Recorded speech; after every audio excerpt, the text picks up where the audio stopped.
मंगलानां च कर्तारौ वन्दे वाणी विनायकौ। अतुलितबलधामं हेमशैलाभदेहं दनुजवनकृशानुं ज्ञानीनामग्रगण्यं सकलगुणनिधानं वानराणामधीशं रघुपतिप्रियभक्तं वातजातं नमामि। श्यावर रामचंद्र की जय, उमापति महादेव की जय, पवन सुत हनुमान जी महाराज की जय। बोलिए श्री गोसाई तुलसीदास जी महाराज की जय। जो अस हिंसा करहि नर, जड़ विवेक अभिमान, परहि कलप भरी नरक महू, जीव की ईस समान। आइए आप सभी मानस के राजहंस प्रबुद्ध सुधी श्रोताओं को व्यासपीठ से सादर में प्रणाम निवेदित करता हूँ। मुझे जो प्रसंग पुष्प के रूप में प्राप्त हुआ है उसमें मैं भी अपनी जिह्वा पावन करूं 10-20 मिनट। प्रस्तुत प्रसंग बालकांड से लिया गया है। नारद जी महाराज राजा हिमांचल के यहाँ पहुंचे हुए हैं और नारद जी राजा हिमांचल से कह रहे हैं कि जो अस हिंसा करहि नर, जड़ विवेक अभिमान, परहि कलप भरी नरक महू, जीव की ईश समान। जो अस हिंसा, अस लगा करके यहाँ पर नारद जी इशारा कर रहे हैं। ऐसा कैसा कि यदि कोई व्यक्ति अपनी मूर्खतावश ज्ञान का अभिमान करे, यदि कोई व्यक्ति अभिमान के वश मूर्खतावश ज्ञान का अभिमान करे, तो नारद जी कहते हैं कल्प भर उसे घोर नरक में वास करना पड़ेगा। और दूसरी अर्धाली में तो बहुत बड़ी बात करते हैं, जीव ईश समान। कभी जीव ईश्वर के समान नहीं हो सकता। सीधी सी बात है, परवश जीव स्वबस भगवंता। जीव परवश है और भगवान स्वतंत्र है। ये बात नारद जी कह रहे हैं। तो इस बात से क्या स्पष्ट होने वाला है बताओ तो सही। तो एक अर्धालिया नीचे और देख लेते हैं, सब स्पष्ट हो जाएगा। नारद जी कहते हैं सुरसरी जल कित बारुनि जाना, कबहू न संत करहि तहि पाना। गंगा जल से अगर मदिरा बनाया जाए और संत को पता चल जाए कि ये मदिरा है लेकिन गंगा जल से बना हुआ है, तो क्या संत लोग उसे पान करेंगे? नहीं करेंगे। और सुरसरी मिले सो पावन, जैसे ईस अनीस ही अंतर तैसे। साधारण जल में गंगा जी आकर के अगर मिल जाए तो कितना पावन हो जाते हैं। नारद जी कहते हैं ईस अनीस ही अंतर जैसे,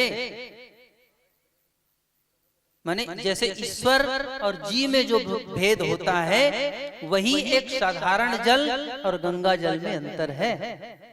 ये बात नारद जी कह रहे हैं।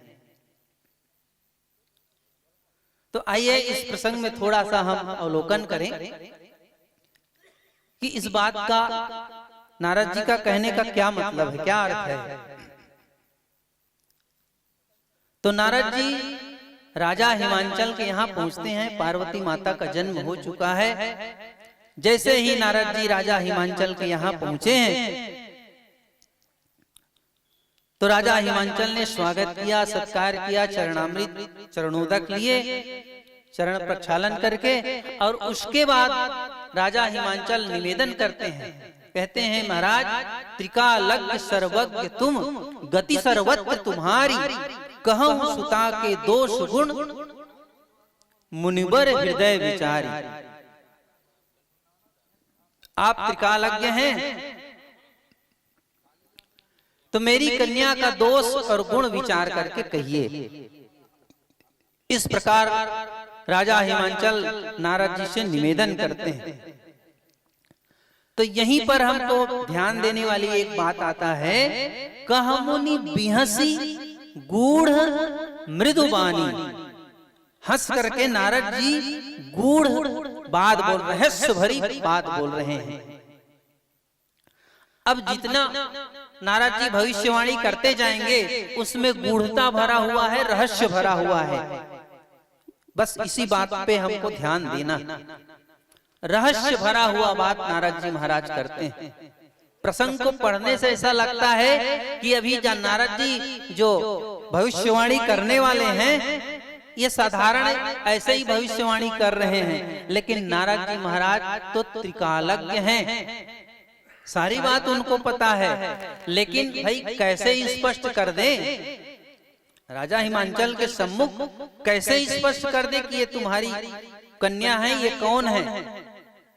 इसीलिए गूढ़, तुलसीदास जी महाराज गूढ़ शब्द का प्रयोग करते हैं। गूढ़ वाणी नारद जी कह रहे हैं। जैसे राम जी का जन्म हुआ तो गीतावली रामायण में शंकर भगवान जाते हैं अयोध्या। अवध आज आगमी इक आयो, करतल निरखि कहत सब गुणगण, शंकर नाम सुहायो, संग शिशु शिष्य सुनत कौशल्या भीतर भवन बुलायो। कौशल्या माता स्वागत करके भीतर भवन में बुला लेती है, राम लला को थमा देती है। महाराज आप इनका भविष्य देखिए। तो जन्म प्रसंग कहयो कौशिक मिस सीय स्वयंवर गायो। जन्म प्रसंग का एक दो उदाहरण दिए। माता ये आपके भवन में प्रकट हुए हैं, सच बात है ना। कौशल्या मैया सोचने लगी हाँ ये तो बात सत्य है, और ये बूढ़ा कैसे जान गया इस बात को। और बोले कि माँ ये जब प्रकट हुआ तो चतुर्भुजी रूप में आपके सम्मुख प्रकट हुआ, बोलो मैं सत्य बोल रहा हूँ। कौशल्या मैया बोली हाँ महाराज ये तो बात सत्य है, तुम्हारे कहने से ये दो भुजा वाले हुए हैं, शिशु बने हैं, ये बात सत्य है ना। ऐसे दो चार उदाहरण भोलेनाथ जी ने दिए। तो जन्म प्रसंग कहयो कौशिक में सीय स्वयंवर गायो। विश्वामित्र जी का समाचार बताए, कुछ दिन बाद बाबा आएंगे, उनके साथ भेज देना। हाँ ठीक है, पहले तो मना की, लेकिन बाद में बताए कि नहीं नहीं इसमें फायदा है, इधर से दो भेजोगे और उधर से चार आएंगे। कौशल्या मैया बोली तब तो आज ही आ जाए, मैं आज ही भेजने के लिए तैयार हूँ। आगे की कथा भोलेनाथ जी बताने वाले थे। राम जी इशारा कर दिए भोलेनाथ जी को कि बाबा अभी से वनवास की गाथा मैया को बता दोगे तो आज से ही महल में रोना गाना शुरू हो जाएगा। तो कुछ बात छुपा करके रखना है, रखते हैं। जैसे भोलेनाथ जी ने छुपा करके रखा, नारद जी भी वही किए। नारद जी बोल तो रहे हैं, भविष्यवाणी कर तो रहे हैं, लेकिन स्पष्ट नहीं बोल रहे हैं। और क्या बोले तो संक्षिप्त में चर्चा कर लेते हैं। जोगी जटिल काम मन नगन मंगल वेश, अस स्वामी यही कहाँ मिलही परिहस्त असिरेक। तुम्हारे कन्या को जो पति मिलने वाला है उनका लक्षण मैं बता रहा हूं, तो बताइए। तो जोगी जटिल अकाम मन। अब बताओ ऐसा किसी कन्या को वर मिले जो योगी हो, जटिल हो, ये सब का दो दो अर्थ है। अब 20 मिनट में कहां व्याख्या होगा, तो आप सब सुधी श्रोता हैं। तो नारद जी महाराज ऐसे ऐसे गिनाए कि जोगी जटिल काम मन नगन अमंगल वेश, अस स्वामी यही कह मिलही परिहस्त असिरेक। और यहाँ भी एक बात तुलसीदास जी महाराज लिखते हैं, क्या नारद जी के बात सुन करके वहां लोग बहुत सारे लोग बैठे थे, लेकिन किसी के ऊपर कुछ प्रभाव पड़ा और किसी के ऊपर कुछ प्रभाव पड़ा।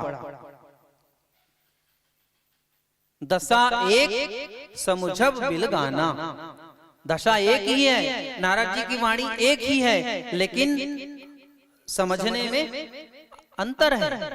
पार्वती माता बड़ी प्रसन्न है और मैना माता बिल्कुल निराश बैठी, जोगी रहेंगे, बिना परिवार वाले रहेंगे।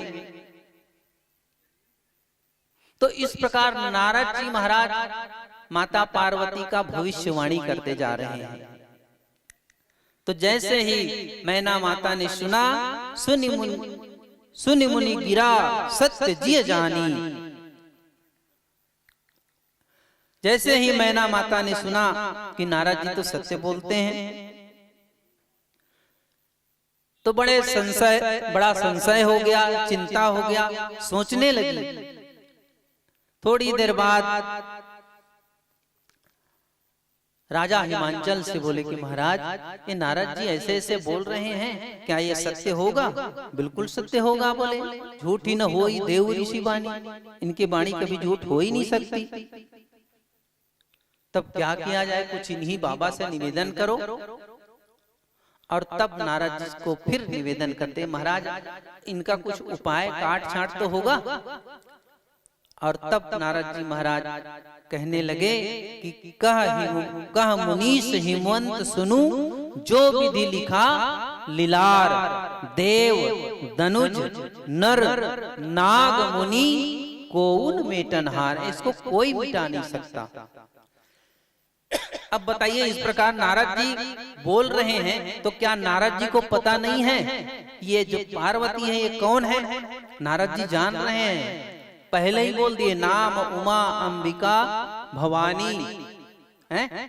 नारद जी को पता है भाई, लेकिन रहस्य छुपाना है, इसलिए श्री तुलसीदास जी महाराज शुरुआत में ही लिख देते हैं, बोले गूढ़ मृदुबानी, ये रहस्य भरी वाणी नारद जी के द्वारा कहा जा रहा है। नारद जी इस रहस्य को और मजबूत बनाने के लिए कहते हैं कि देव दनुज नर नाग मुनि कोउन मेटनहार, कोई मिटा नहीं सकते मैया। लेकिन नारद जी ने कहा, तदपि एक मैं कहूं उपाई, होई करे जो देव सहाई। फिर भी अगर देवता सहायता करते हैं तो मैं एक उपाय आपसे कहना चाहता हूं। और ऐसे में तो माता पिता ललायित रहते हैं, जल्दी बोलो महाराज, बताओ क्या कौन सा उपाय है? और तब नारद जी एक दो उदाहरण दिए कि जे जे बर के दोष बखाने, ते सब मैं शिव पही अनुमाने। जो जो दोष मैंने अभी बखान किया है, वो सारा दोष भगवान शिव में मुझे दिखाई पड़ता है। अब बताओ, अगर दोष कोई सर्व समर्थ भगवान के ऊपर दिखाई दे, तो क्या भगवान के ऊपर भी वो दोष को दोष के रूप में देखा जाएगा? हम दोष को दोष के रूप में मान सकते हैं? बहुत बढ़िया बढ़िया उदाहरण दिए यहाँ पे नारद जी।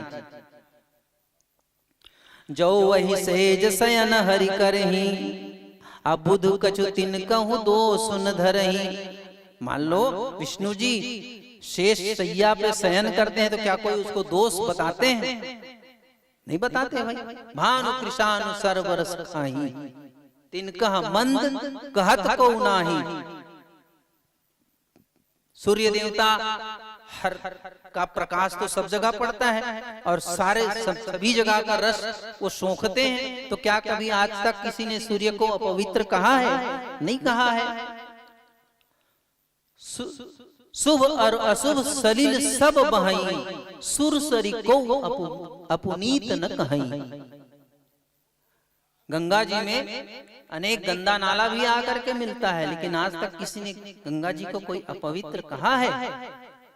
अब ये बताओ कि नारद जी जो गूढ़ वाणी बोल रहे हैं, वो यहाँ पर स्पष्ट हो गया कि नहीं हो गया? जे जे बर के दोष बखाने, ते सब मैं शिव पही अनुमाने, एक प्रकार से तो स्पष्ट हो ही गया भाई। तो नारद जी यही गूढ़वाणी राजा हिमांचल से और मैना माता से कहते हैं, और यही सब कहते कहते नारद जी ने कहा, क्या कहा कि समरथ कहूँ नहीं दोष गुसाई, रवि पावक सुर सरी की नाही। नारद जी बोले कि राजन, समर्थवान को दोष नहीं लगता। किसी कन्या के विवाह के लिए वर वाले कन्या के घर पहुंचे और वर के पिता ने कहा कि भाई, हमारा जो बेटा है वो एक पैर से लंगड़ा है, बैसाखी लेकर के चलता है। यदि आप अपनी कन्या देना चाहते हो तो हाँ बोलो, बताओ, हम स्पष्ट बता रहे हैं। तो कन्या वाले साफ मना कर दिए, बोले नहीं नहीं भाई, ऐसे वर के साथ हम अपनी बेटी का विवाह नहीं करेंगे। लेकिन वर पक्ष वाले बोले कि एक और बात सुन लो। बोले हाँ हाँ, क्या बात है? जिस वर के बारे में हम लोग चर्चा कर रहे हैं वो लड़का कलेक्टर का नौकरी करता है। तो माता पिता तुरंत तैयार हो गए, ऐसा है तो फिर कोई बात नहीं। बोले तो दोष उसका छुप गया ना, गुण में बदल गया कि नहीं बदल गया? है, शासकीय नौकरी है, कलेक्टर का नौकरी है। तो तुरंत कन्या वाले तैयार हो गए। तो यही बात है। नारद जी कहते हैं, समर्थ कहूँ नहीं दोष गोसाई, रवि पावक सुर सरी की नाई। माने समर्थवान के लिए कोई दोष नहीं है। राजन, मैंने जो जो दोष का बखान किया है वो सारा दोष भगवान शंकर में मुझे दिखाई देता है। और जब शंकर में जाकर के वो दोष समाहित हो जाता है तो दोष भी गुण में परिवर्तन हो जाता है, दोष भी गुण बन जाता है। आगे चलकर के सप्तऋषि लोग परीक्षा लेने जाते हैं तो पार्वती माता से कहते हैं, तुम्हारे पति के पास है ही क्या है? बस भीख मांगना और खाना, भीख मांग भव खाहि, भीख मांग करके खाना पड़ेगा वहां। तो एक कवि ने बढ़िया भाव दिया है भीख मांग भव खाहि में, काहे न मांगत भीख फिरे, घर में नहीं अन्न का एक अधेला, जो मुख एक तो पूर परे, मुख ही मुख का घर माही झमेला। और शिव जी का परिवार गिनाने लगे कि भाई जिस घर में एक कमाने वाला हो और हजारों खाने वाला हो तो भीख तो मांगना पड़ेगा ना। तो उस कवि ने बहुत सुंदर भाव दिया, क्या बोले? शीश चढ़े सहसानन है, 1000 फन वाला सिर में बैठे हुए हैं। तो शीश चढ़े सहसानन है और गोद गजानन, आप लोग गणेश जी के पेट देखे होंगे, वो भी ज्यादा खाने वाले हैं। तो गोद गजानन बैल तबेला। और विवाह के समय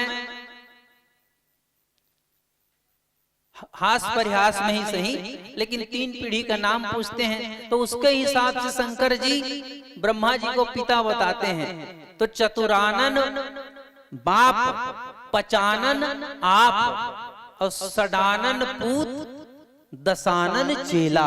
इतने बड़े परिवार हैं। सप्तऋषि लोग बोले भीख मांग करके खाना पड़ेगा। ठीक है महाराज, तो भी हमको स्वीकार है।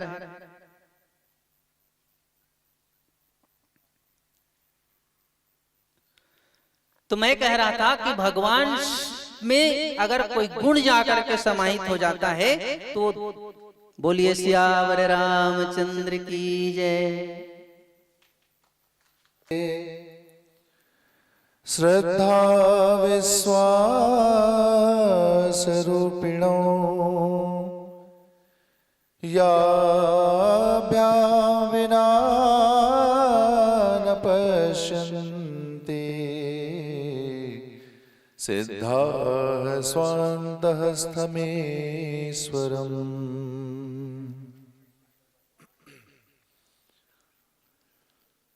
श्री गुरु चरण सरोज रज निज मन मुकुर सुधारी, वर्णौ रघुवर विमल जसो जोदायक फलचारि श्रोता त्रिविध समाजपुर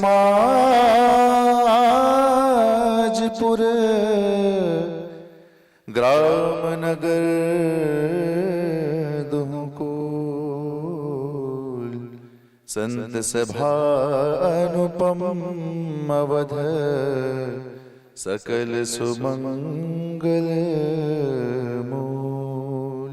सियावर रामचंद्र जी महाराज की जय।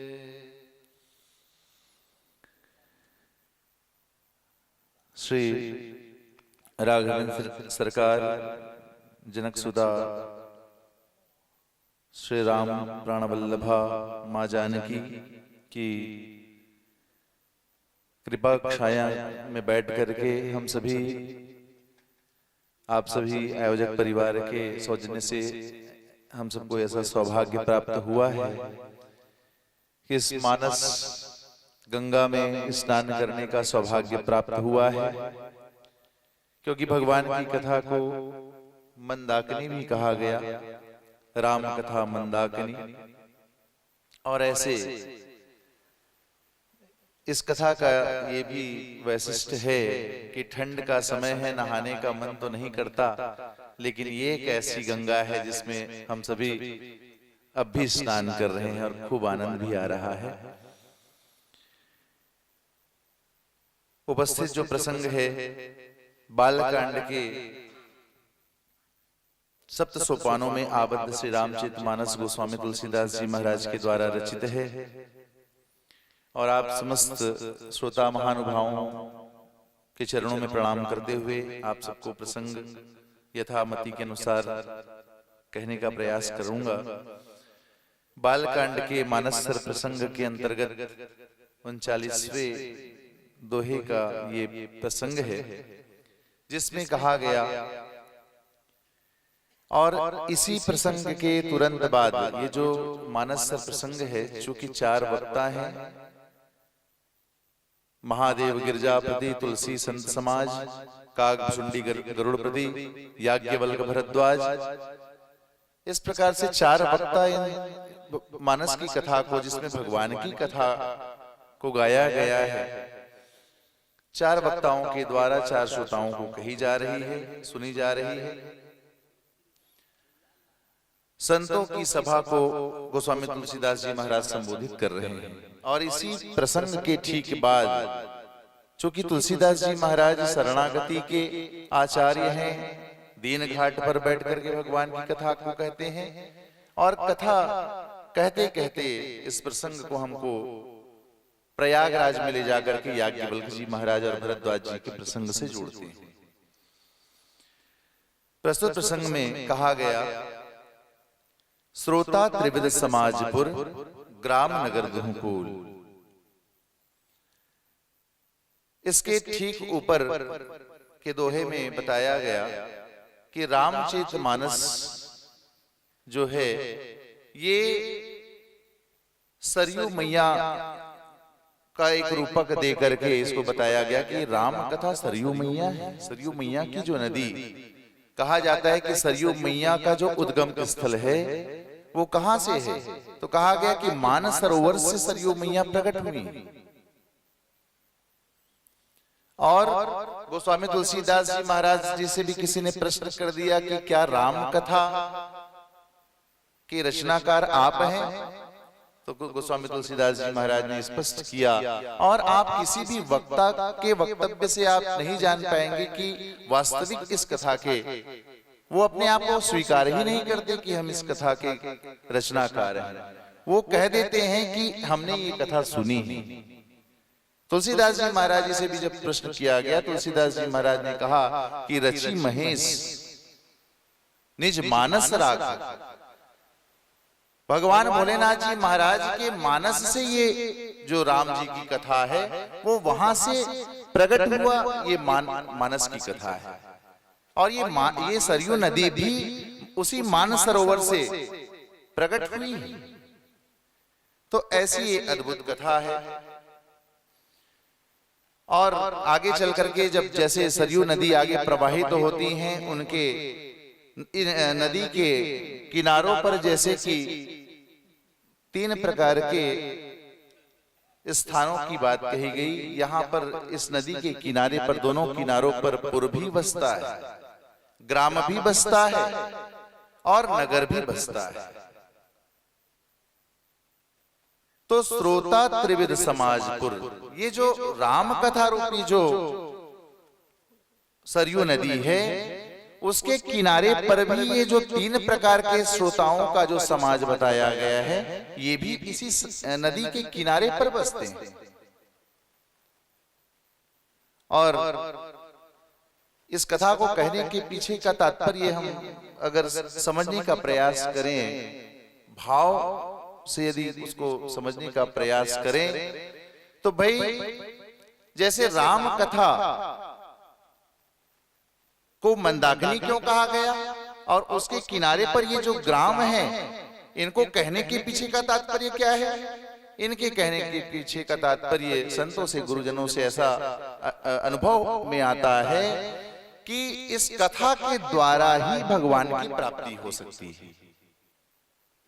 और कहा भी गया है, भगवान को यदि आपको प्राप्त करना है तो वेदों में भी जो वेद वाक्य हैं उसमें भी कहा गया है कि भगवान को प्राप्त करना है तो सबसे पहले भद्रम करणे भी, भद्रम करणे भी शृणुयाम, पहले तो भद्र को सुनना चाहिए, जो सुनने लायक है। तो सुनने लायक क्या है? तो सुनने लायक तो केवल भगवान की कथा है। भद्रम करणे भी शृणुयाम, भद्रम पश्चिमे, उसके बाद जो भद्र है उसको देखना चाहिए। तो इस प्रकार से श्रोता त्रिविध समाजपुर, 3 प्रकार के श्रोताओं की बात कही गई।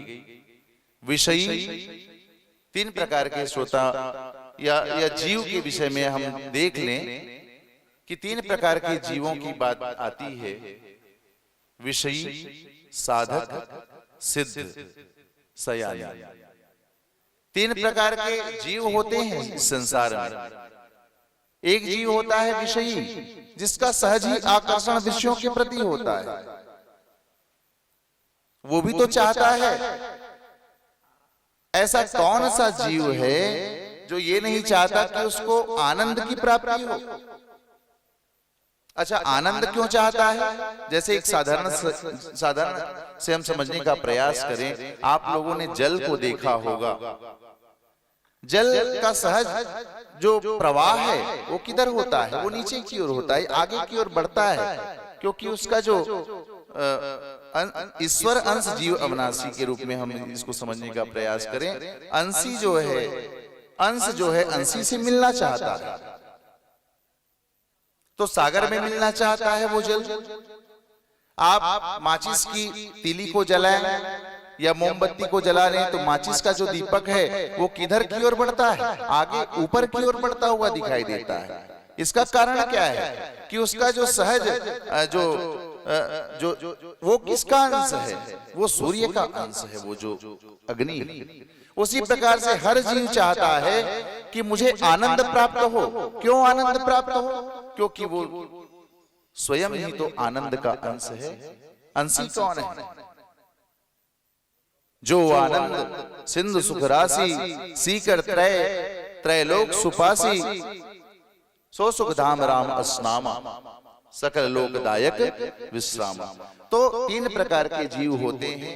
विषयी, साधक। विषयी भी चाहता है कि मुझे आनंद प्राप्त हो, साधक भी चाहता है मुझे आनंद प्राप्त हो, और जो सिद्ध होता है वो तो आनंद को प्राप्त ही होता है। और आनंद को भगवान को कहा गया कि भगवान आनंद स्वरूप है। भगवान के 3 स्वरूप भागवत में भी बताया गया। सच्चिदानंद रूपाय विश्वोत्पत्त्यादि हेतवे तापत्रय विनाशाय श्री कृष्णाय वयम नमः। तो तीन प्रकार के जीव होते हैं, विषयी, साधक, सिद्ध। अगर हम देखें तो संक्षेप में अभी समझने का प्रयास करें कि मानस के आधार से हम यहाँ पर जो तीन प्रकार के श्रोताओं की चर्चा की गई, पुर कहा गया, राम कथा रूपी जो मंदाकिनी है उसके नदी, उस नदी के तट पर ये पुर बसा हुआ है। तो पुर को क्या कहा जाए? मानस में एक पुर की चर्चा आती है, किष्किंधापुरी की चर्चा आती है, वहां सुग्रीव जी महाराज रहते हैं। सुग्रीव जी महाराज को भी श्री राम जी मिल जाते हैं। वो देखा जाए, उनके जीवन को देखा जाए तो विषयी सा प्रतीत होते हैं। विषयी के रूप में सुग्रीव जी महाराज को कहा गया है। उन्हें भी भगवान मिल जाते हैं। तो पुर यदि हम समझने का प्रयास करें तो विषय के विषयी जो जीव है या वो भी श्रोता है, वो भी सुनता है भगवान की कथा को, तो यही वो पुर जो है विषयों के रूप, विषयी के रूप में हम इसको समझ सकते हैं। ग्राम को कहा गया कि गांव में रहने वाली जो कोल भीले हैं उनको मानस की दृष्टि से संतों के द्वारा ऐसा सुनने को प्राप्त हुआ है। और कहीं कोई भाव में त्रुटि हो जाए तो उसके लिए सब गुरुजन है क्षमा करेंगे। जो गांव में रहने वाले कोलभील हैं, केवट जैसे को सिद्ध कहा गया है। प्रेम लपेटे अटपटे बिहसे करुणा ऐन, केवट को सिद्ध कहा गया। वो सिद्ध है, उनको कुछ करने की आवश्यकता नहीं, स्वतः सिद्ध है। ग्राम के जो कोलबील हैं वो स्वतः सिद्ध हैं, भगवान को प्राप्त हो जाते हैं। या आप भागवत में गोपियों की भी चर्चा कर लीजिए। गोपियां जो हैं बैठ करके यमुना के तट पर रोती रहती हैं। नारद जी महाराज ने देख लिया, मैं समझ गया गोपियों तुम रो क्यों रही हो। तो नारद जी महाराज आप ही बता दीजिए, आप जब जानते ही हैं तो बता दीजिए क्यों रो रही हैं। तो कहा कि कन्हैया से तुम बहुत परेशान हो गए हो इसलिए रो रहे हो। तो कहे कि बिल्कुल सही कह रहे हो नारद जी। अरे ये जो कन्हैया है जिसके विषय में ब्रह्म कहते हैं, ये कन्हैया हमारे मन से जाता ही नहीं है।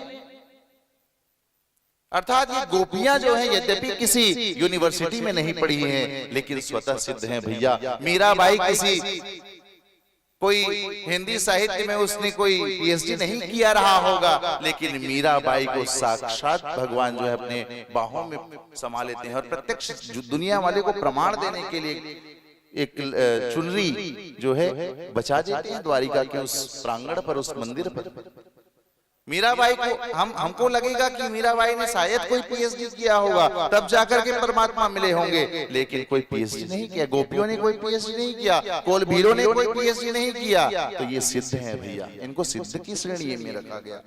और नगर, अच्छा एक और बड़ी विचित्र बात है, पुर और नगर के बीच में ग्राम को रखा गया है। इससे स्वतः सिद्ध हो जाता है कि वो कितना महत्व की बात, महत्व की वस्तु है ग्राम। तो ये ग्राम को सिद्ध कहा गया और नगर कहा गया। नगर, ग्राम नगर को, नगर को आप कह सकते हैं साधकों की भूमि। साधक भी चाहता है कि मुझको आनंद प्राप्त हो, मुझको परमात्मा प्राप्त हो। विभीषण जी महाराज नगर में रहता है, जिस नगर में रहता है उसको कहते हैं लंका नगर। वो भी सोचता है, जैसे प्रहलाद जी महाराज के भी मन में होता है कि प्रभु आप कितने कृपालु हैं। अरे ना तो हम तो मनुष्य भी नहीं हैं, हम तो राक्षस हैं, राक्षस जाति में हमारा जन्म हुआ है प्रभु, लेकिन आपने कितना कृपा हम राक्षसों पर किया है।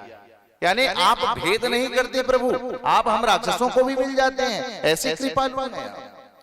ऐसे विभीषण जी महाराज को भी लगता है कि क्या भगवान मुझको स्वीकार करेंगे।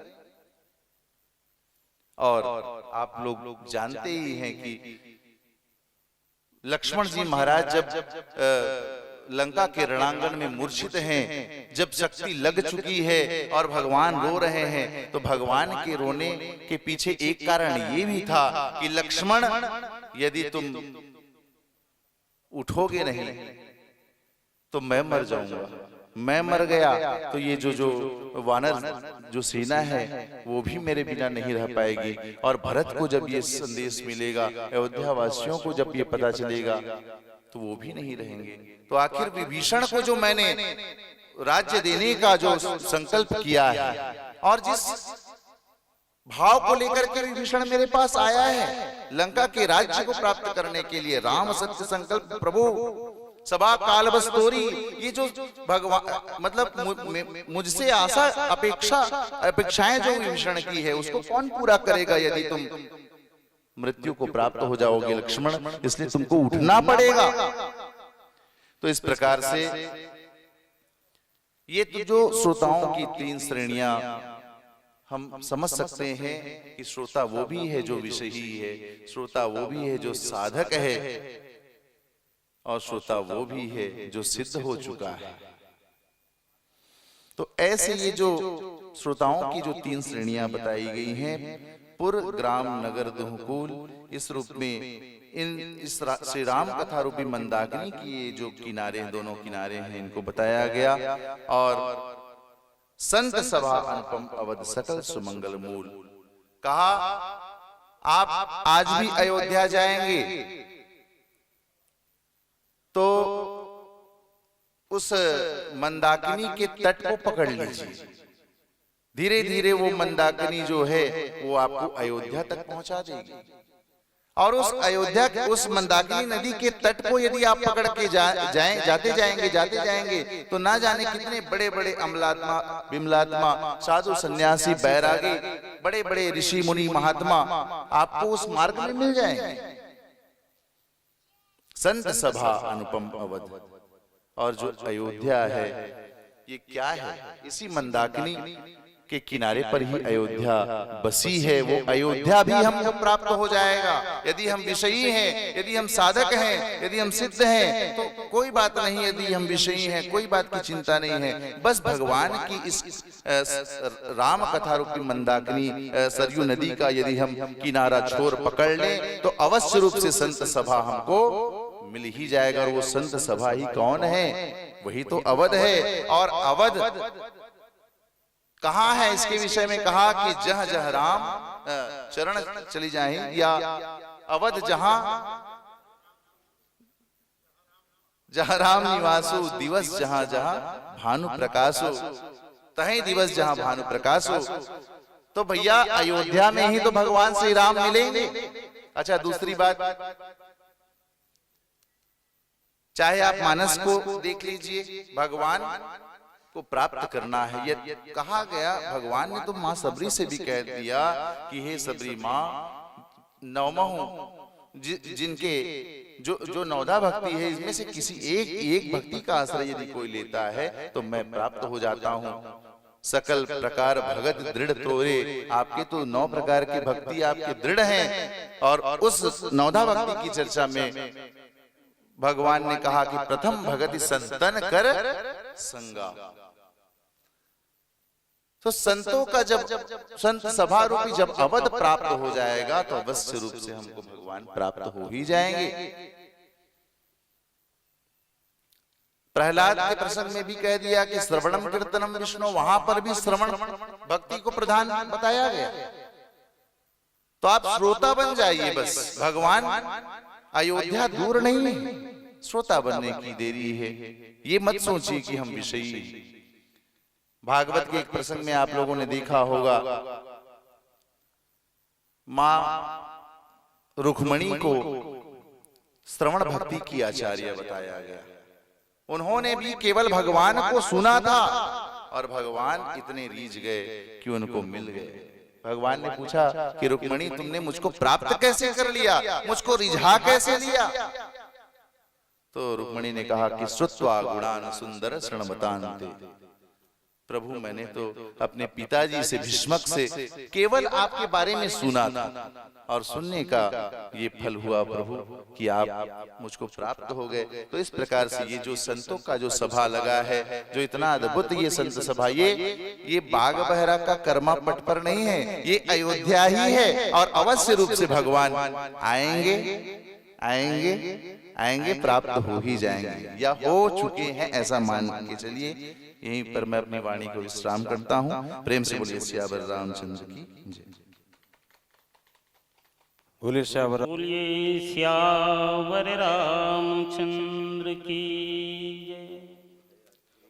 केकी कंठाभनीलम सुरवरवील सद्धि प्रपदाम्बज चिन्हम शोभान्यम पितवस्त्रम सरसीजनैनं सर्वदा सुप्रसन्नम पाणौ नराच चापं कपिनिकरयुक्तं बन्धुना सेव्यमानं नौमिन्यं जानकीशं रघुवरमनीशं पुष्पकारुण्डरामम् कौसलेन्द्रपदकञ्जमञ्जुलौ कोमलावजमहेशवन्दितौ जानकीकर सरोजलालितौ चिन्तकस्य मनभृङ्गसङ्गिनौ कुन्द इन्दुदरगौर सुन्दरम् अम्बिकापतिमयभीष्टसिद्धिदं कारुणीकलकञ्जलोचनं नौमि शङ्करमनङ्गमोचनम्।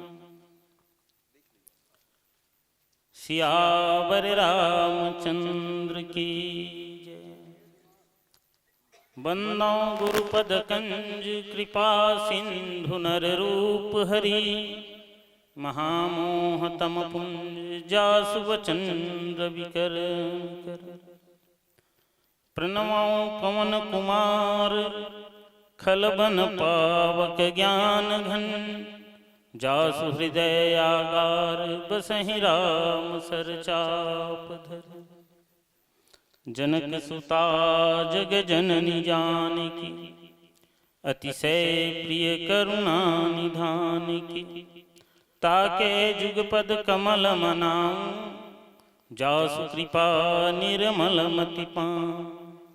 सियावर रामचंद्र की जय। राकाशि रघुपति भगति राकाशि रघुपतिपुर सिंधु देखि हरसान बढ़ियो कोलाहल करत जन नारी तरंग समान। सियावर रामचंद्र की जय।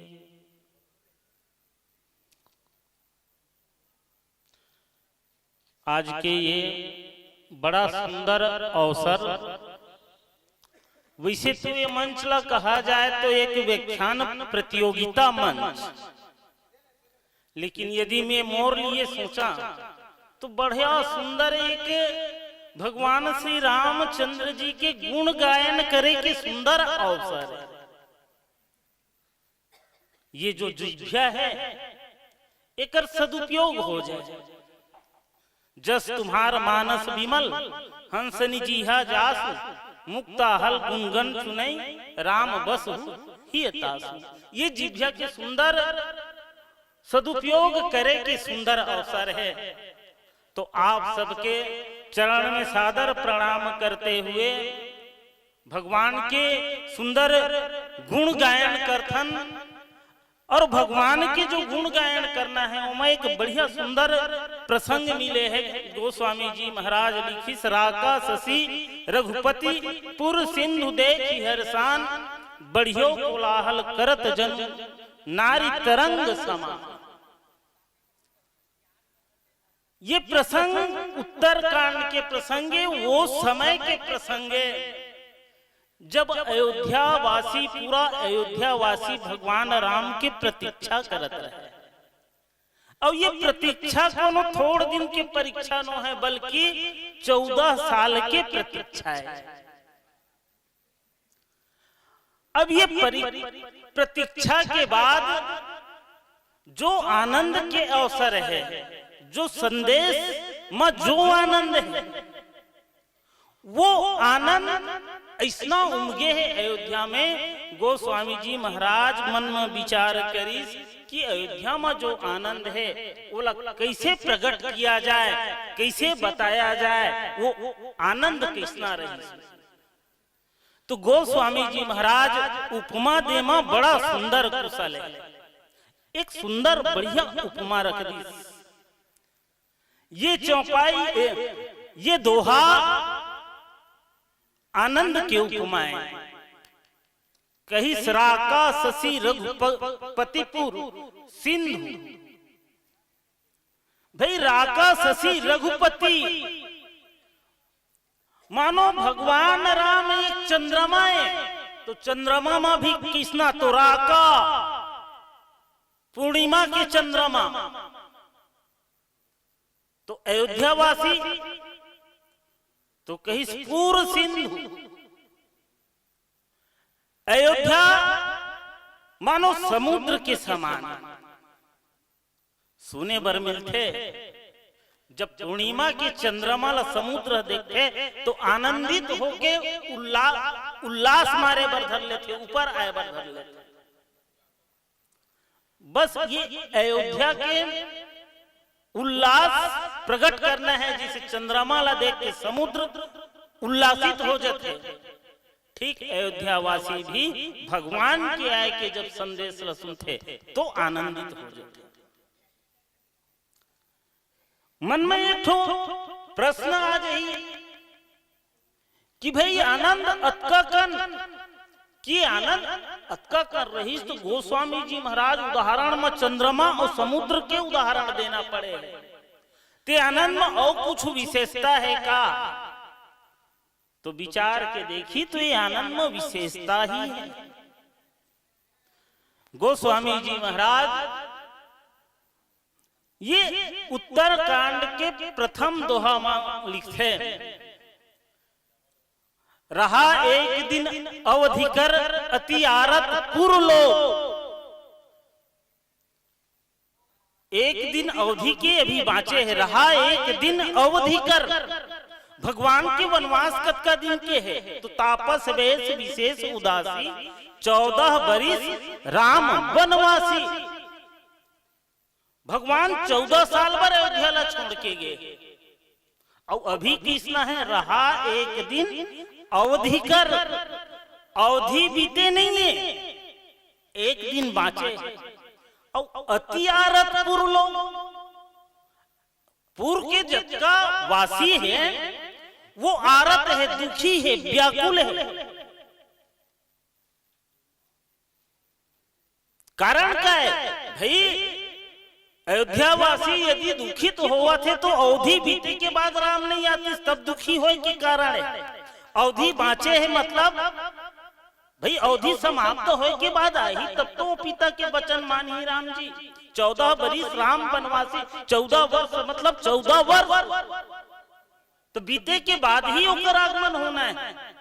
तो पहली दुख का बात,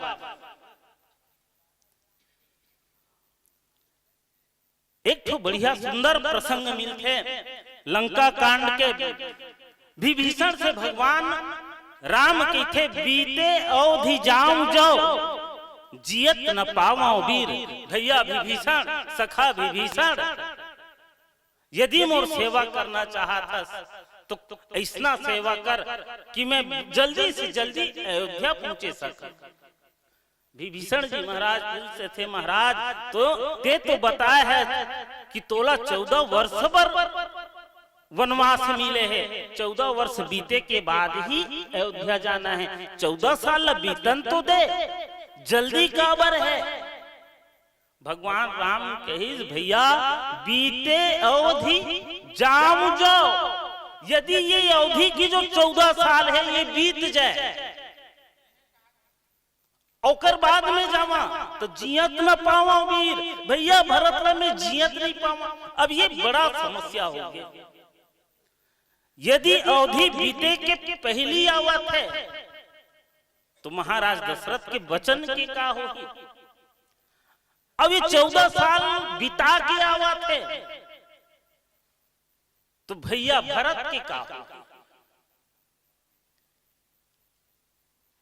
बड़ा विचित्र स्थिति है।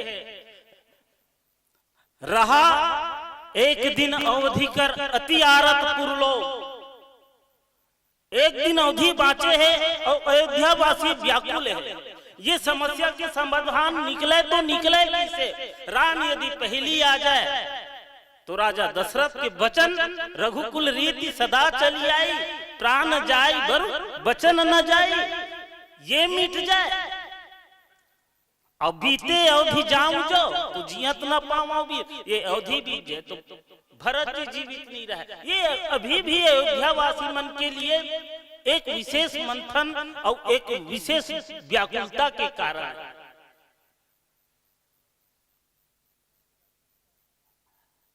अब ये समस्या के जब समाधान हो जाए, वो समाधान के बाद जो आनंद रहे वो आनंद है हरे राका शशि रघुपतिपुर सिंधु दे की हर्षा। वो आनंद के यदि साधारण व्याख्या किया जाए तो संभव नहीं है। गोस्वामी जी महाराज ला उदाहरण खोजे बर लागे है। राका शशि रघुपतिपुर सिंधु दे की हर्षा। अयोध्या की मध वो आनंद है जो आनंद वो समुद्र से प्रकट होते चंद्रमाला देखे के बाद। समस्या क्या निकाली, समस्या किसना निकली? अयोध्यावासी जी समस्या से घिरे हैं, ओकर बड़ा सुंदर हल निकले है, बड़ा सुंदर। हनुमान जी महाराज संदेश बताए बारा थे, भगवान के संदेश बताए बारा थे भरत जी महाराज का। हनुमान जी महाराज बढ़िया सुंदर संदेश भरत जी ला सुनाना प्रारंभ कर देते। जासु बिरह सोचहु दिन राति, रटहु निरंतर गुण गण पाती। रघुकुल तिलक सुजन सुखदाता, आयेउ कुशल देव मुनि त्राता। रिपुरन जीत सुजन सुजत सुर गावत, सीता सहित अनुज प्रभु आवत। भैया भरत जेकर विरह मत व्याकुल हस, जेकर विरह से रात दिन चिंतित हस, जेकर नाम के निरंतर रट लगाए हस, जेकर गुण के निरंतर गायन करथस, वो रघुकुल तिलक है। भरत भैया वो आने वाला है, वो अयोध्या के समीप पहुंच चुके हैं। रिपु रंजीती जो शत्रु है ऊपर से विजय प्राप्त कर चुके हैं, और सीता सहित अनुज प्रभु आवत। माता सीता सहित और भैया लक्ष्मण सहित भगवान राम हैं, वो अयोध्या में वापस आवत। लेकिन अभी भी आनंद नहीं है, दुख मिट के जरूर कि भगवान राम अयोध्या आवत। सुनत बचन बिसरे सब दुखा, त्रिसावंत जिमि पाई पीयूषा। अब विचार करके देख, भगवान की आय के जो संदेश है वो आनंदित कर देते। तो वो आनंद किसना है? त्रिसावंत जिमि पाई पीयूषा। कोनो व्यक्ति दोपहर की गर्मी में व्याकुल है प्यास से, ओला अमृत मिल जाए तो वो कर जो आनंद रहे वो एक विशेष आनंद है। गोस्वामी जी महाराज कही सभी ये आनंद मिल ही वो कमी है। अयोध्या में अभी की जो आनंद है, राका शशि रघुपति पूर्व सिंधु देखी हर्षान, वो अलग ही स्थिति है। त्रिसावंत जी में पाई पीयूषा में भी आनंद तो है, लेकिन ये आनंद से ज्यादा वो आनंद है। तो कहीं काबर ये भगवान आए के संदेश है। तो भगवान आज कब है? तो कहीं से अवधि बीतन। अब भरत की का हो? तो एक बढ़िया सुंदर समाधान निकल गए। हनुमान जी महाराज और जब भरत जी महाराज के जब मिलन होते, गोस्वामी जी महाराज एक सुंदर पंक्ति लिखे। भरत जी महाराज की थे, भैया हनुमान जी कपितो दरस सकल दुख बीते, मिले आज मोहि राम पीरीते। भैया जब ते हृदय से लगे दुख तो बीत गए, अब ये दुख बीतेले भी ज्यादा विशेष बात है। तो वो विशेष बात का है? तो मिले आज मोहि राम पीरीते। एक रब्बर दिल ने व्याख्या मोर से हो जाए कि मैं जेकर से मिला था वो राम से प्रीति करने वाला है, राम पीरीते, या राम एकर से प्रीति कर। लेकिन एक दिन पोद्दार जी महाराज के टीका में पढ़े बर मिली।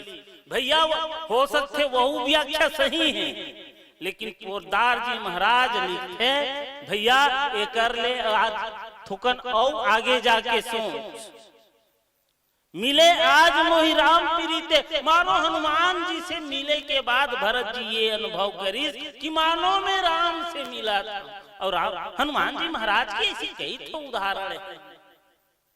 हनुमान जी से मिले के बाद जैन भी मिलते बोला राम के ही अनुभव होते। काबर प्रणमो पवन कुमार खलबन पावक ज्ञान घन, जासु हृदय अगार बस ही राम सर चाप धर। हनुमान जी महाराज के हृदय में राम जी है, और जे हनुमान जी से मिल गए मानो वो राम से ही मिल गए। भरत जी महाराज से पूछी भैया ते कह रहे भाई मोर से मिले ते अभी की देचना कि मैं राम से मिल गई की के हाँ तते हम राम से मिल गए ना। हाँ ते पहली कह रहे भैया यदि अवधि बीते के बाद आवे में जियत, अवधि बीते के बाद में जियत नहीं रहा। मोला जियाना है ते अवधि बीते झन पाए। अब ते कहा था राम मिल गए, राम मिल गए ना, राम तोर बात न रख दरी भैया राम मिल गए। अब कैसे, अब ये समस्या के समाधान हो गए। भरत राम जी भी मिल गए और 14 साल बीते के बाद आवाए तो दशरथ जी महाराज के वचन भी रह जाए। ये सुंदर समाधान। फिर अयोध्यावासी आनंद के आनंद, वैसे अब समय हो चुके 1-2 मिनट बाकी है। एक ठो विचार करी, हम नवरात्रि उपास रही और नवरात्रि उपास के फल जब मिल जाते 9 दिन बीते के बाद एक सुंदर फल मिले के आभास कर डरन तो जो आनंद रही। ये 14 साल के उपास है। राम दरस लगी लोग सब करत नेम उपवास, तजी तजी भूषण भूषण भोग सब जियत अवधि की आस। भैया जी कर जीवन सिर्फ ये अवधि पर, कब राम वापस आही मात्र एकरे बर जियत है। और जियत किसना है तो करत नेम उपवास। हम ते तो 9 दिन के उपवास रहतन, ए अयोध्या वासी तो ऐसना है जे 14 साल से उपवास है। आज 14 साल बाद जिकर उपवास टूटे के समय आए हैं और वो उपवास के सुंदर फल के समय आए हैं। भला उकर आनंद किसका हो सकत है, कह सकत है कोई साधारण भाषा में। गोस्वामी जी महाराज कही वो आनंद कोई साधारण आनंद नहीं है। राका शशि रघुपतिपुर सिंधु देखी हरसान, वो आनंद इतना है मानो चंद्रमा लग। बोलिए श्यावर रामचंद्र की जय। चम जगदीश्वरम सुरगुरु माया मनुष्यम हरिम वंद्यम करुणाकरम रघुबरम भूपाल चूड़ामणिम। नान्यास्त्या रघुपते देशपदये सत्यम वदामि च भवान् निखिलान्तरात्मा। भक्ति प्रयक्षर पुंगम निर्वरा में कामादि दोषरहितं कुरु मानसं च। उल्लंघ सिंधु सलिलं सलिलं यः शोकवह्नि जनकात्मजाया। आदाय तैनेव ददाह लंकाम् नमामि तं प्राञ्जलिराञ्जनेयम्। जड़ चेतन जग जीव जत सकल राम मैं जानी। बंधो सबकी पद कमल सदा जोर जुग पानी। श्री तुलसीदास जी के पद कमल बारंबार मनाए। गुण गाओ रघुनाथ के श्री हनुमत हो साय। काम क्रोध मद लोभ रत गृहासक्त दुख रूप। ते की जानहि रघुपति मूढ़ परे तम कूप। बोले राघवेंद्र सरकार की जय। सत्य सनातन धर्म की जय। शंकर भगवान की जय। जय जय श्री सीताराम। परमादरणीय राम कथा के रसिक प्रबुद्ध संत जन, भक्तिमती करुणा में ममता में माता, छोटे छोटे बाल गोपाल, कार्यक्रम के आयोजक, समस्त पदाधिकारीगण, सदस्यगण, मंच पर विराजमान आदरणीय निर्चीर विवेकी आदरणीय गुरुजन, उद्घोषक जी, निर्णायक महोदय और साथ ही साथ समस्त दानदाता, बड़े सौभाग्य की बात है कि आप हम सब आज बाग बहारा देखो भैया, हमार जीवन ही एक बाग है, बगीचा है जिसमें 5 पेड़ है, क्षिति जल पावक गगन समीरा पंच रचित, ये 5 तत्व से बने हुए शरीर ही एक बाग की तरह है। एक बाग में बहार कब आई? जब हमारे जीवन में राम कथा, श्री राम कथा की चिंतन हुई। श्री माने सीता जी, राम सीता राम के कथा के चिंतन हुई। और कहा? कर्मा पथ पर, माने अपन कर्म के पथ में खल्लारी माँ मंदिर के स्थापना, मन के अंदर खल्लारी, खल माने हमारे जीवन के 3 खल है, तात 3 अति प्रबल खल, काम क्रोध और लोभ। ये क्या है? एक अरि कौन है? माँ बैठे है, माँ। और आप लोग मालूम है हमारे राघवेंद्र सरकार के नाम भी खरारी है, एक खर के नाश करने वाला, दुष्टता के नाश करने वाला। और प्रसंग लोग संयोग के बाद हम लोग इस प्रसंग मिले यूं में काम क्रोध मद लोभ रत गृहासक्त दुख रूप, ते किमि जानहि रघुपति ही मूढ़ परे तमकू। रामचरित मानस की कथा के समापन के बाद गरुड़ जी के मोह तो भंग हो गए कथा सुनने के बाद, लेकिन गरुड़ जी कहते कि महाराज भगवान के लीला देख के देखो, 3 चीजें रामचरित मानस में, एक कथा, एक चरित्र और एक लीला। भगवान ने कई जन्मन कथे प्रकट हुए, कई जन्मन कथे जन्म ले, कई जन्मन कथे अवतार ले। देखो तीनों चीज हमारे जीवन में भगवान राम जी की कथा, भगवान राम जी के चरित्र और भगवान राम जी की लीला। चरित्र और लीला, लीला देख के, भगवान की लीला देख के चरित्र अगर खोजना, हम खोजे पर जाओ भगवान में, तो ओमा हमला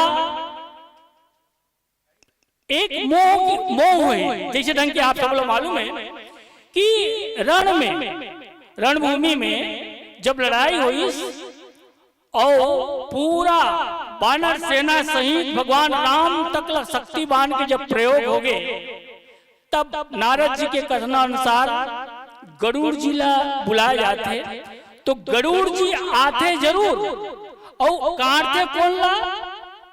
नाग पास में बने हुए भगवान राम ला। और भगवान राम जी कौन है? आप सब बोलो मालूम है, भगवान राम जी सबके बंधन छोड़ने वाला। तो बंधन छोड़ने वाला का बंधा सकते है, लेकिन नहीं, राम जी की लीला।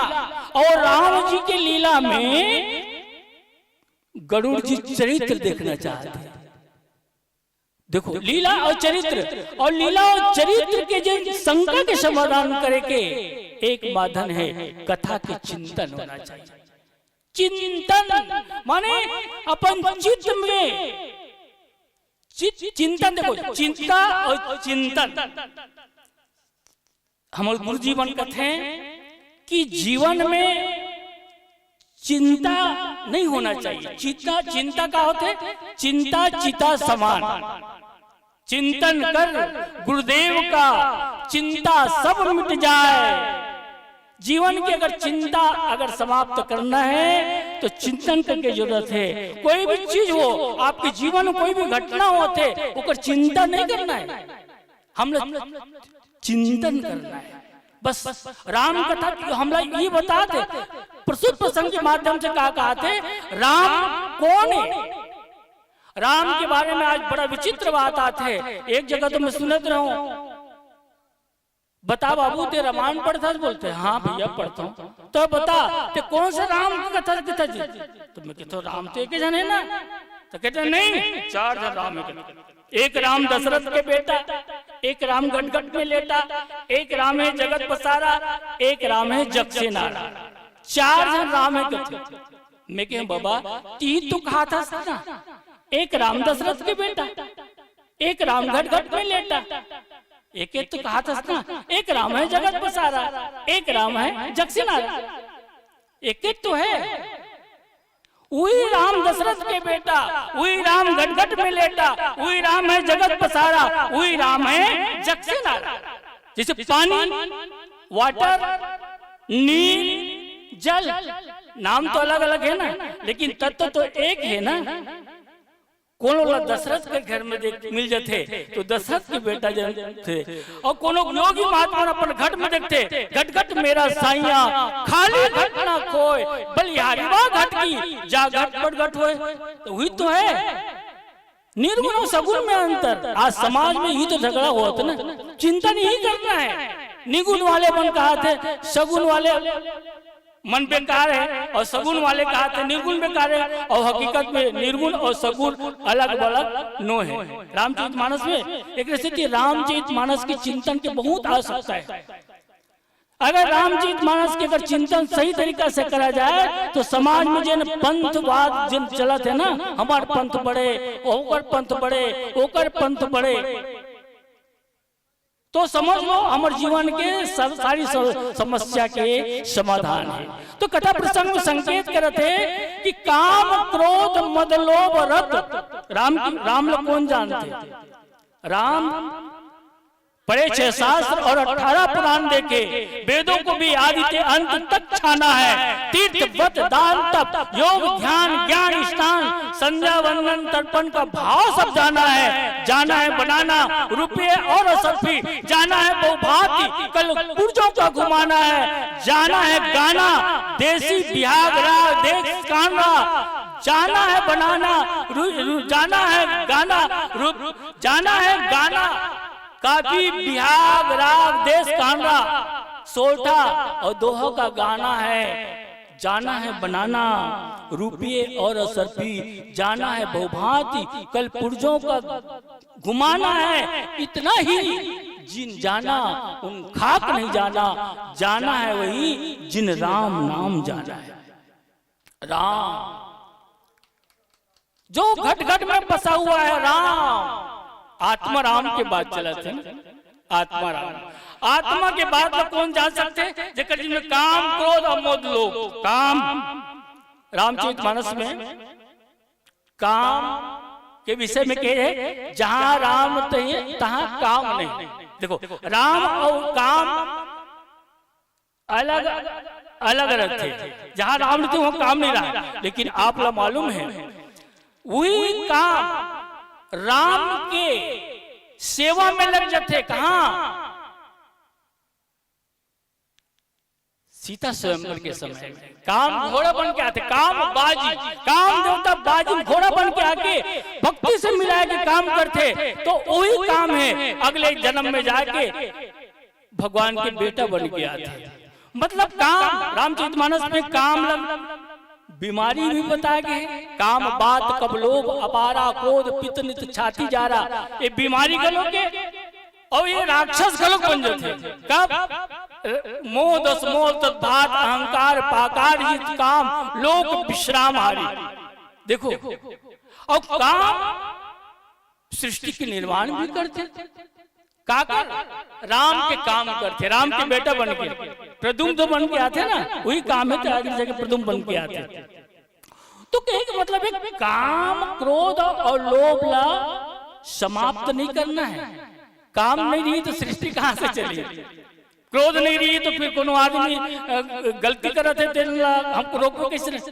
लोभ नहीं रही, भाई लोभ है तभी तो हम कुछ काम करते हैं ना। यहाँ बैठे हैं, मैं मालूम यहाँ बैठे हूँ तो लोग थे सब धन्यवाद करिए आप मोर कथा सुनी की कुछ न कुछ तो है। मतलब ये है कि सब्जी में नमक की तरह ठीक है। सब्जी में नमक की तरह काम हमारे शरीर रूपी हमारे संसार के लिए गृह कार्य चलाए के लिए काम की आवश्यकता है, क्रोध की भी आवश्यकता है, लोभ की आवश्यकता है।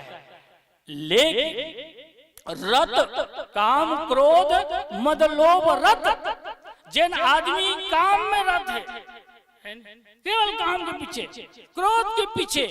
आप सबको मालूम है कि रामचरितमानस में भगवान राम जी के अवतार के एक कारण यही है कि काम क्रोध और लोभ ल समाप्त करना। राम राज्य काबर नहीं हुई अयोध्या में। राम राज्य मंथरा के मन में लोभ, दशरथ के मन में काम और कैकेयी के मन में क्रोध। और जहां ये तीनों हैं और एक जगह सकला गए तो वही वाले बात आ जाते ना, काम बात कप लोभ अपारा क्रोध पित नित छाती जारा प्रीति करे, जो तीनों भाई तो उपजई सन्निपात दुखदाई हो गए, दुखदाई हो गए। राम राज्य होने वाला रही से काली जुआ राते रात पलट गए, राते रात। ठीक इसी प्रकार के लंका पूरी देखल, लंका में भी वहां भी तीनों एक जगह सकला है। मोह दस मोह दस आपके रावण तो सीधा मोह के प्रतीक बन गए। और आपको मालूम है रामचरितमानस में मोह सकल व्याधीन कर मूला। आयुर्वेदिक भाषा में मोह के मतलब क्या होते? ज्ञान शक्ति के कम या ज्ञान के विस्मृति, या रामचरितमानस में लिखते हैं मोह का है बीमारी के जड़। और मोह के मतलब कई जन्म के मोह माने अज्ञान, मोह माने अज्ञान नहीं है। रामचरितमानस में लिखे हैं मोह के तुलसीदास जी महाराज दोहावली में बड़ा सुंदर पंक्ति लिखते हैं। मोह के एक सुंदर उदाहरण देते, सोई सेमर सोई सुआ। आपके हाथ बहुत सेमर है ना, आपको मालूम है। सोई सेमर सोई सुआ सेवत सदा बसंत, तुलसी महिमा मोह की देखी सराहत संत। बसंत ऋतु में जब सेमर फूलते तब तोता मन जाके वो चोंच मारते, रोज चोंच मारते, कुछ नहीं मिले, रेसा रेसा निकल जाते। 2 महीना लगातार तुलसीदास जी सोची चलो 2 महीने निकल गए।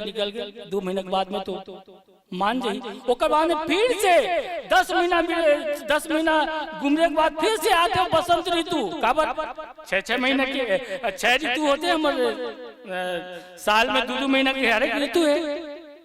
तो फिर से वही गलतियां करते। मतलब मोह के मतलब है जाने हुए बात ला भी जान के वही रास्ता में चलना। ए मोह बीड़ी के एक एक कट्टा में या तंबाकू के एक एक पुड़िया में लिखा है तंबाकू खाना स्वास्थ्य के लिए हानिकारक है।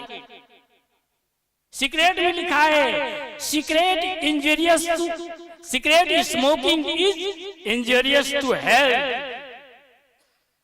सिगरेट पीना स्वास्थ्य के लिए हानिकारक है, दारू पीना स्वास्थ्य के लिए हानिकारक है। लेकिन कोई छोड़ा था ना, ये है मोह। और अगर मोह है और बेटा अगर काम है, भाई अगर हम मोह काम बात तो कब और पित आप लोग मालूम है। हम सियान जानते हैं ये जब एक ही जगह सकला जाते ना तो कहते हो गए एक छुट्टी। कब लोग हो गए, कब लोग भड़का थे, कब नाड़ी गलोक भड़का थे है नहीं, और बात नाड़ी गलोक भड़का थे, अब पित्त नाली गलोक भड़का थे। और तीनों को एक के साथ भड़क के नहीं तर हो गए भड़क। अब ये प्रकार की स्थिति है कहाँ? लंकापुरी में। तद्भात अहंकार पाकार जित काम लोग विश्राम हारी। तो एक मतलब है कि जीवन में काम क्रोध मद लोभ रत मद, देखो मद और पद में ज्यादा अंतर नहीं है। और तुलसीदास जी लिखे हैं कि अस को जग जन्मा जग माही प्रभुता पाई जाई मद नहीं। पद और मद में ज्यादा नहीं है। पद लिख ले और पद में थोड़ा सा गुंडी पर लगा दे तो मद बन जाते। एक से बहुत सावधान होना चाहिए। तबे तो लक्ष्मण जी है भरत जी सन लगलो विचार करते कि महाराज आज भरत लोग देख राम के पद पाके अपन मर्यादा भुला गए और जंगल में हम मारे बराबर थे, तो मोला ते आदेश दे नहीं तो मैं अभी मला भरत और शत्रुघ्न दोनों दल मार डरते राज मत हो गए। काबर कि संसार में कोई आदमी नहीं है जिन पद लपा के मद नहीं करे। बड़े बड़े बड़े बड़े राजा मन के स्थिति गड़बड़ हो गए पद के कारण। तीगामी नहुष तीगामी हो गए। हाँ, और आप सबको मालूम है कि जितना भी है वो सब समाप्त हो गए। एक मतलब है कि मैं आज भरत ला नहीं सोचे रहे हूं भैया कि भरत राम के पद पाके, राजपद नहीं राम के पद है अयोध्या। आज हम कितना राम राज लाना है और राम राज लायक जरूरत नहीं है, राम राज तो आई है, संपत्ति सब रघुपति की आई। इला हम अपन मान ले का कारण से काम क्रोध मद लोभ में आसक्त होके गृहासक्त दुख रूप और जिन आदमी गृह कारज नाना जंजाला ते अति दुर्गम शैल विशाला ये में फंसे हुए ते किमी जानी वो का जान सकते काला रघुपति रघुपति भगवान राम ला कौन जान सकते है नहीं। आज राम के बारे में चलत चर्चा अपने तो राम कौन है? घट में रहने वाला राम जो हर जगह राम है, हरि व्यापक सर्वत्र समाना, तुझ में राम मुझ में राम सब में राम समाया है। कर लो सबसे प्यार जगत में कोई नहीं पराया है। मैं आपको बताया ना ये हमारे कर्म के पथ पर कर्म पथ पर देखा थे ना, ये हमारे कर्म के पथ में मन के अंदर माँ खल्लारी की स्थापना होना चाहिए। स्थापना जगह है ना, कल आदि माने कल खरारी भगवान राम लभी के वो राम ही दुर्गा है और दुर्गा ही राम है।